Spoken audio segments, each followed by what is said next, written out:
Hi guys, this is Kit Christopherson. I wanted to talk to you a little about our secondary assessment and grading today. This quick video can be used for the TNL page for administrators or teachers that are interested in learning what we have going on or what we're trying to do.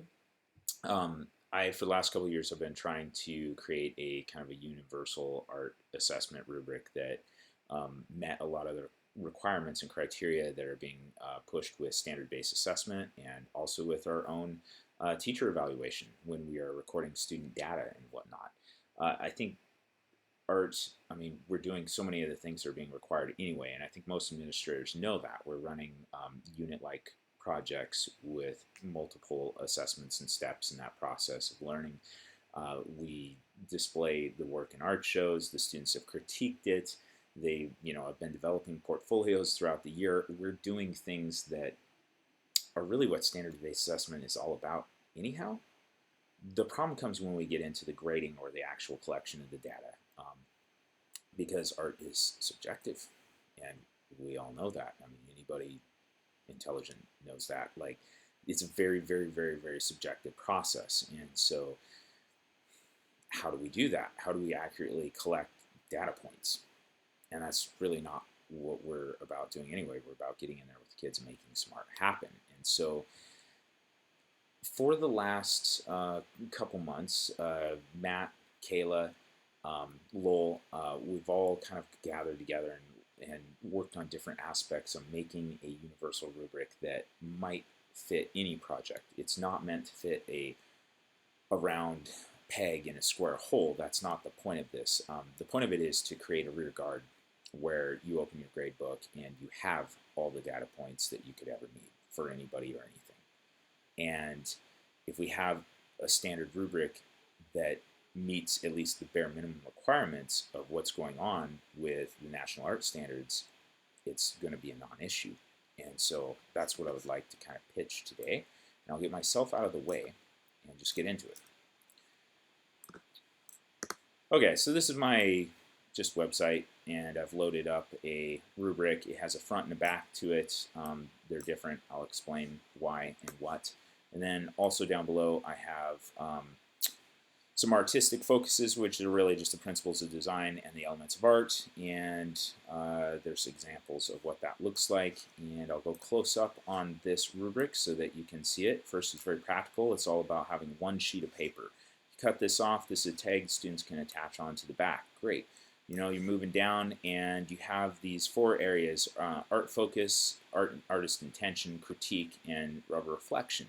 And if a student answers these basic things before they turn a piece of work in, you know that they have the bare minimum. Now, in your art class, you may do things much more intensely than that. And you may have additional information and paperwork or whatever goes with your project that is so much more in depth, and that's good. This is not meant to be, it's not meant to be 100% in depth. It's meant to be a catch to make sure that nothing went unattended. And so, for instance, I do a critique in my classroom that's very in depth. But what if I run out of time? What if we have a holiday or an assembly or something comes up where I don't get to it? Before the student turns in a piece of work, they go around and they collect people's critique and comment on their work. And so when they turn this in with their project, I have some evidence that they did a critique, that they engaged in that process. So if we go up to intention here, what's that about? Well, do I really know if the kid painted a polar bear because he just thought a polar bear was cool, or did he paint the polar bear because he was concerned about environmental issues? And would that affect how I grade them? If I don't know, I guess it doesn't. But if I do know, I can start to understand some of their intention, which can matter an awful lot when we're talking about what national standards are requiring from us, which are some about technique and planning and communication and students respecting other people's art and able to identify, historical contexts and things like that. It gets much more in depth. So down here at the lower part, all I've done is I've created a standards-based rubric that has developing, discipline, and distinguished instead of basic, proficient, advanced.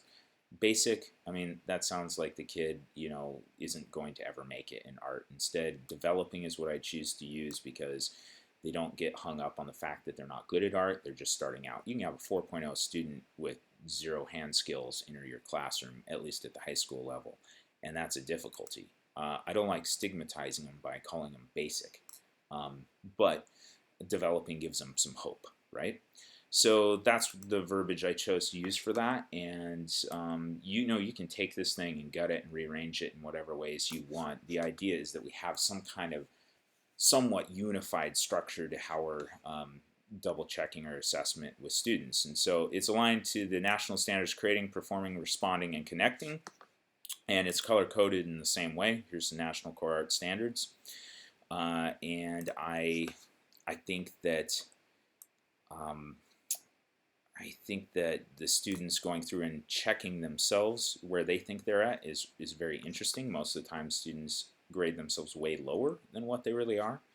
And then I have a teacher area here where I double check what they've done and kind of employ my own score above theirs if necessary. And then I usually just sign it and they keep this as a receipt.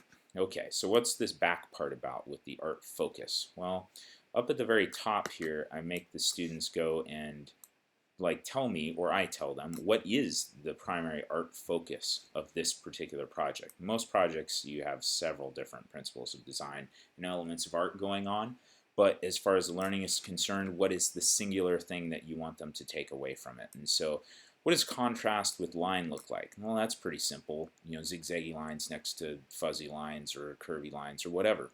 But when you get down to some of the other things, like what does contrast look like with form? Or what does contrast look like with space? Those are much more complex, and this whole list gets more complex as you go. So what I did is I used the elements of art as a lens to see the principles of design, because I felt like standards-based assessment was losing some of this art vocabulary that colleges are looking for. They're looking for an understanding of the principles of design when a student comes into that program. And so I've reemployed it, and because a blank piece of paper could incorporate almost all of the elements of art, especially if you folded it, what I do instead is I use it as a way to look at contrast, or what does emphasis look like in terms of color, or balance look like with form. How does that appear? And so I've gone and I've created some examples of that, and I'll just show you one right now because I need this video to be shorter. And so let's take that hard one again. Contrast with space. We know what contrast with shape or value looks like, but what's contrast with space? That doesn't make any sense, right?